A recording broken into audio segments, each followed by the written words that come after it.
evening. Thanks for joining us. Nuclear safety critics in New Brunswick are wondering what lessons New Brunswick can learn from the Japanese government's scathing report into the nuclear meltdown in Fukushima last year.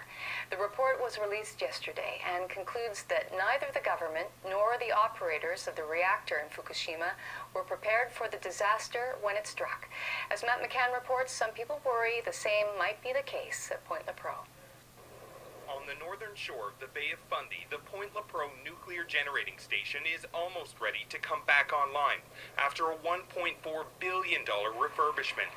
The project is 3 years behind schedule and has been riddled with glitches, but the reactor is expected to restart this fall, and that worries Dr. Paula Tippett. I feel that the events that led up to the Japanese disaster are happening here, that the attitudes are kind of the same, that they feel, well, it's all safe, we don't have to do anything, but they haven't really looked at the information and they haven't really dealt with the things that they should have dealt with.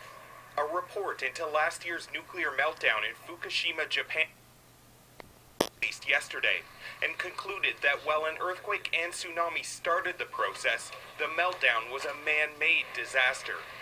It said the plant operator, regulators, and government all failed to correctly develop the most basic safety requirements, including assessing the probability of damage, preparing for containing collateral damage, and developing evacuation plans for the public.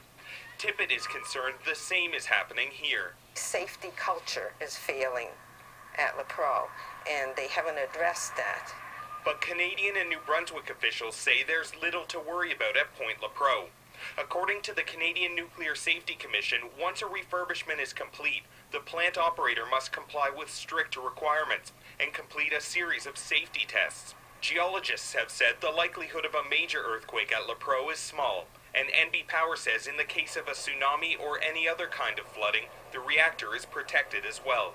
We put in place additional installation to mitigate if we were ever faced with a natural event where we would lose some of the power.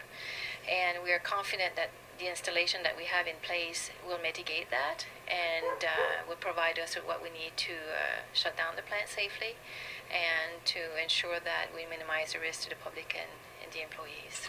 The Nuclear Safety Commission has complained it doesn't have the resources to monitor Lepreau as closely as it would like. Still, officials there say the plant is safe to restart. In February, the Commission granted Lepreau a new 5-year operating license, good until June 2017. Matt McCann, CBC News, St. John.